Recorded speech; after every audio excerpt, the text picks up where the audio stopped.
Good morning. नमस्कार आप सभी लोगों को। मैं प्रमोद कौशल आप सभी का वेलकम करता हूं अपने यूट्यूब प्लेटफॉर्म सर्वोदय इंस्टीट्यूट पर। ठीक है, सभी लोग जुड़ते रहिए। 1 जनवरी से 2025 से लगातार करंट अफेयर क्लास आपको मॉर्निंग में मिल रही है और वो आगे भी मिलती रहेगी। परीक्षा कोई भी हो, कंपटीशन कैसा भी हो, आप लोग सिर्फ मेरे प्लेटफॉर्म से जुड़िए। हालांकि सब लोग बोलते हैं, बट इस बात का मैं एविडेंस के साथ दूंगा जब पेपर आप देने जाओगे, जब मैं बताऊंगा क्वेश्चन कैसे कैसे आते ना। वैसे भी कंटेंट देख के आइडिया चल जाता है कि कौन टीचर किस लेवल का है, क्या पढ़ा रहा है। रही बात बच्चा थोड़ा सा ज्यादा लंबा टाइम नहीं खींचते, वरना ऐसा आपको हम डिस्कशन कर देंगे जल्दी ढूंढने से भी ना मिले आपको। लेकिन उतना ही करिए जितना आप सबको अच्छा लगे। बाकी तो सब टीचर हैं, सब अपना अपना प्रयास करते हैं, किसी बारे में कुछ बोलने की नहीं है। लेकिन फिर भी जो मेरा एक अपना टाइम एजुकेशन में रहा है काफी लंबे समय तक, या मेरे पढ़ाए हुए जो हजारों बच्चे सिलेक्टेड हैं, मैं चाहता हूं वो संख्या और बढ़नी चाहिए बस। ठीक है, चलिए स्टार्ट करते हैं आज के करंट अफेयर को। और हमारा पॉइंट क्या है? 24 जनवरी 2025 की करंट अफेयर की बात कर रहे हैं। हाल ही में राष्ट्रीय बालिका दिवस कब मनाया गया? राइट, 21 जनवरी, 22 जनवरी, 23 जनवरी, 24 जनवरी। इसका राइट आंसर 24 जैन होगा। ये बात ये समझ में आ गई। अब इसके बारे में हम आपको करेंगे एक्सप्लेन, व्याख्या देंगे कैसे क्या क्या है ना। तो सबसे पहले पकड़ेंगे थीम क्या है जो पूछा थी, empowering girls for a bright future. Right, याद कर लेंगे, लिख लेंगे, नोट कर लेंगे। अंतरराष्ट्रीय शिक्षा दिवस कब मनाते हैं? 24 जनवरी। ठीक है, फिर क्या लिखा है? अब इसमें लिखा है कि राष्ट्रीय जो शिक्षा दिवस है वो 11 नवंबर, अंतरराष्ट्रीय बालिका दिवस 11 अक्टूबर ना। तो ये भी कुछ जुड़े हुए पॉइंट हैं एजुकेशन से या बालिकाओं से, इसको पढ़ लीजिएगा। इसके बाद है पॉइंट अगला।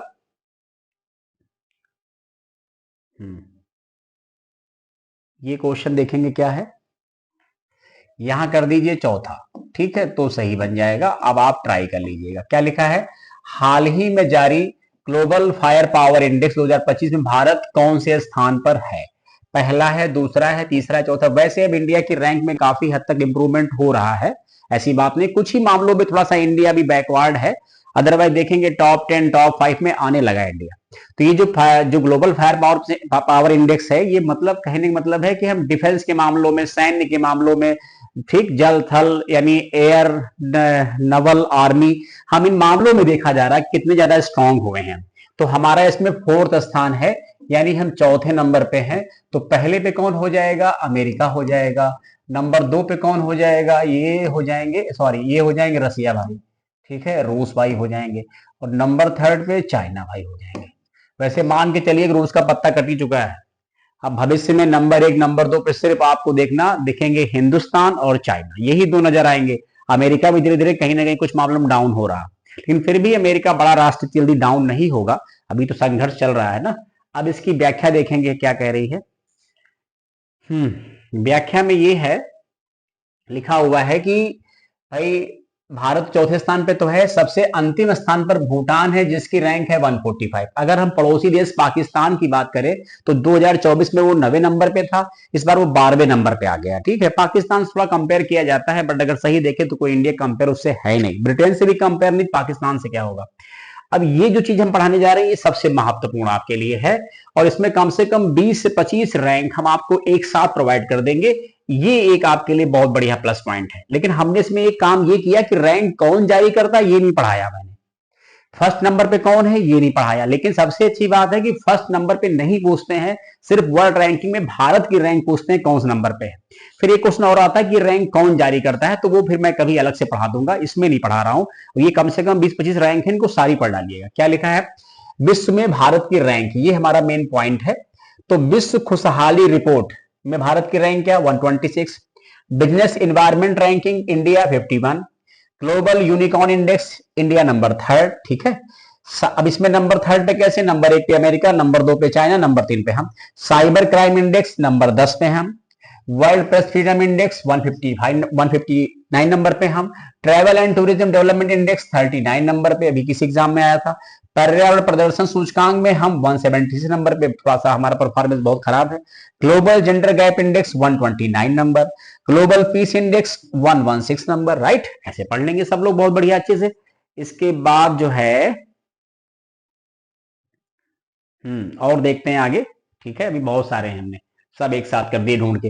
फिर क्या है इसमें लिखा है? ग्लोबल पीस इंडेक्स हो गया ना यहां से। फिर देखेंगे global energy transaction index 63 number पे। वर्ल्ड इन्वेस्टमेंट रिपोर्ट 15 नंबर पे याद होगा, इसको कौन जारी करता है? अंकटाड। मैंने कई बार क्लास में पढ़ाते हुए बताया है ना, अंकटाड जारी करता ना, तो ध्यान रखेंगे। ठीक है, sustainable development report 109 number. NITI Aayog के एसडीजी क्या हो जाएगा? Sustainable development goal, MDG millennium development goal, पढ़ते हैं आप लोग, एग्जाम में आता है। इसमें जो एसडीजी इंडिया इंडेक्स, इसमें प्रथम स्थान पर कौन आया है? केरल और उत्तराखंड दोनों। यानी ये नीति आयोग चूंकि अपने देश का मामला है ना, तो इसमें तो कोई अगला कंट्री, अगला स्टेट आने नहीं है, तो ये नीति आयोग का जारी एसडीजी रैंकिंग, इसमें प्रथम स्थान पर केरल और उत्तराखंड है। सकल पर्यावरण उत्पादन सूचकांक लॉन्च करने वाला पहला राज्य, मोस्ट इंपॉर्टेंट, उत्तराखंड है। ऐसे क्वेश्चन अक्सर एग्जाम में आते हैं, आप ओल्ड पेपर देखिए, आपको डेफिनेट मिलेगा ना। इसके बाद क्या है? राज्य खाद्य सुरक्षा सूचकांक में प्रथम स्थान पर कौन है? केरल है, मोस्ट इंपॉर्टेंट आया हुआ क्वेश्चन है। इसके बाद देखेंगे हम लोग और पॉइंट, फिर क्या लिखा है? लिखा है वैश्विक नवाचार सूचकांक 39, most important. World talent index 58 number India. Asia powerful index में अमेरिका नंबर 1 पे है, नंबर 2 पे चीन, नंबर 3 पे इंडिया है। शहरी शासन सूचकांक में नंबर 1 पे केरल है। ठीक है, इतने सारे आपको इंडेक्स मिल गए। अभी और पढ़ लीजिए, देखिए और कितने इंडेक्स हैं, बहुत सारे हमने कर दिए एक साथ ना। फिर क्या लिखा है पॉइंट? विदेशी मुद्रा भंडारण में इंडिया 4 नंबर पे है, यानी प्रथम स्थान पर चीन, दूसरे पे जापान, थर्ड नंबर पे स्विट्जरलैंड, नंबर 4 पे कौन आ गया? इंडिया आ गया। इसको पढ़ लेंगे हम लोग। ठीक है, फिर क्या लिखा है? Global hunger index 105 number, most important. आप किसी भी एग्जाम में जाइए, एक क्वेश्चन हमेशा मिलेगा, किससे? ग्लोबल हंगर इंडेक्स से। हमेशा एक क्वेश्चन तो इंडेक्स से आता ही आता है, अब जरूरी नहीं कि यही आ जाए, कोई भी आ सकता है ना।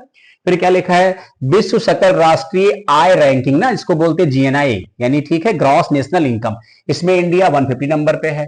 वैश्विक बहुआयामी गरीबी सूचकांक 2024 के अनुसार अत्यंत गरीबों की संख्या के मामले में शीर्ष देश में इंडिया नंबर 1 पे है। इसे जारी कौन करता है? UNDP, New York, United Nation Development Programme, right. इसके बाद आर्थिक स्वतंत्रता जो मतलब सूचकांक है, इसमें इंडिया 84 नंबर पे है। रूल ऑफ लॉ इंडेक्स में 79 नंबर पे है। ग्लोबल नेचर कंजर्वेशन इंडेक्स में इंडिया 1476 नंबर पे है, और ये चूंकि पहली बार जो है जारी किया गया है। और प्रथम स्थान पे कौन है? लग्जमबर्ग है। ये पहली बार ही जारी हुआ है 2024, इससे पहले कभी जारी नहीं होता था ना, तो इसमें इंडिया क्या है? 176 नंबर पे है। और देख लीजिए पॉइंट, बहुत सारे कर दिए हमने आप सबके लिए।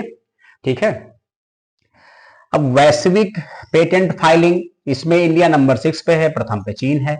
क्लाइमेट चेंज परफॉर्मेंस इंडेक्स 2025 अभी जारी हुआ है, इसमें इंडिया नंबर 10 पे है। वस्त्र और परिधान के निर्यात में भारत नंबर 6 पर है, नंबर 1 पे चाइना हो जाएगा। ग्लोबल जो है एजिंग इंडेक्स 2025, इसमें इंडिया 123 नंबर पे है। कॉफी उत्पादन में मैंने कल ही पढ़ाया, इंडिया 7 नंबर, फर्स्ट नंबर पे ब्राजील आता है, राइट, समझ गए। ये सारी सब पढ़ ली। देखिए मैं बार बार नहीं बोलता लाइक कमेंट शेयर, बट अगर अच्छा लगता है तो आप सभी लोग जरूर हमारा सपोर्ट करिए। ठीक है, जितने आप किसी कोचिंग में पढ़ते हो, जहां पढ़ते हो, उन विद्यार्थियों को कम से कम दिखा दीजिए, बता दीजिए, शेयर कर दीजिए कि एक बार जरूर इन सर से जुड़िए, पढ़िए, तो आपको भी फायदा ये है कि कम से कम वो चीजें और डीप में मिलनी शुरू हो जाएंगी। मेरा कोई ये नहीं मोटो कि कल बच्चे जुड़ेंगे तो मैं तुरंत कहूंगा नहीं फ्री बंद, अब बैच, अब पेड बैच, ये सब कुछ नहीं करना है। मेरा जो मोटो है कि आप सभी लोग कहीं ना कहीं सिलेक्शन ले लेंगे तो भी कहेंगे सर फला हम प्लेटफॉर्म से जुड़े हैं, पढ़ते हैं, वहां एक टीचर हैं जो ऐसा पढ़ाते हैं ना, तो ये एक अच्छा मैसेज है, हम तो यही सोचते हैं ना। इसके बाद देखेंगे ये सब सारी रैंक के बाद फिर अगला क्वेश्चन क्या है? अगला क्वेश्चन है कि अभी हाल ही में ऑपरेशन सर्द हवा, मौसम भी ठीक ठाक चल रहा है, किसने शुरू किया? BSF, CISF, CRPF, ITBP. देखिए सभी के सभी अर्धसैनिक बल हैं, अंडर होम मिनिस्ट्री काम करते हैं, तो इसका राइट आंसर बीएसएफ हो जाएगा, बॉर्डर सिक्योरिटी फोर्स। बीएसएफ की स्थापना 1 दिसंबर 1965 को हुई।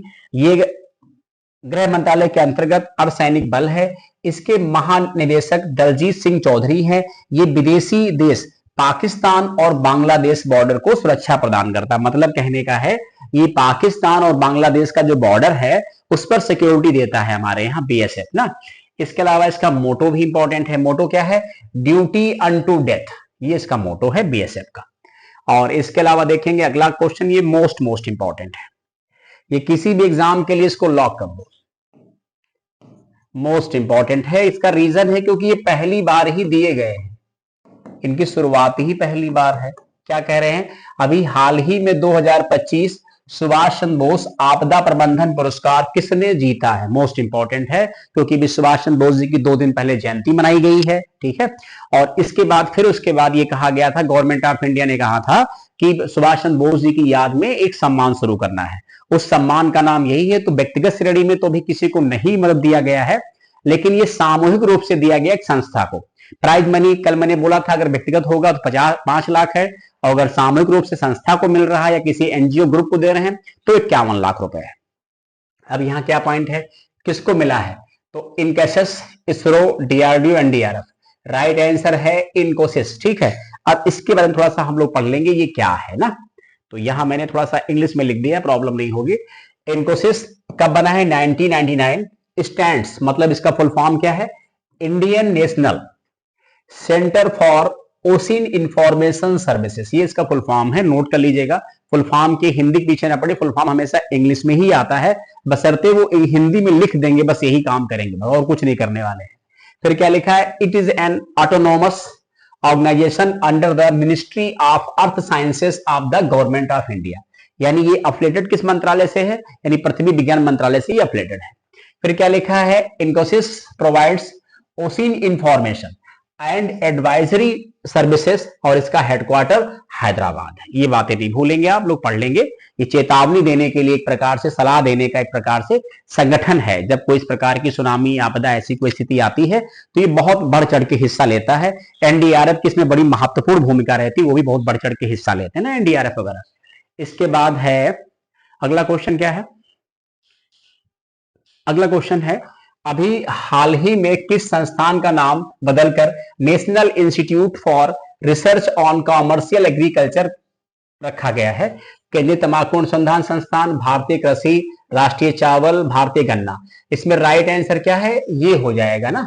और ये बात कर रहे हैं एक प्रकार से केंद्रीय जो तंबाकू संस्थान है, ये बात कर रहे हैं राजमुंद्री। ठीक है, तो ध्यान रखेंगे, इसी नाम चेंज कर दिया गया है।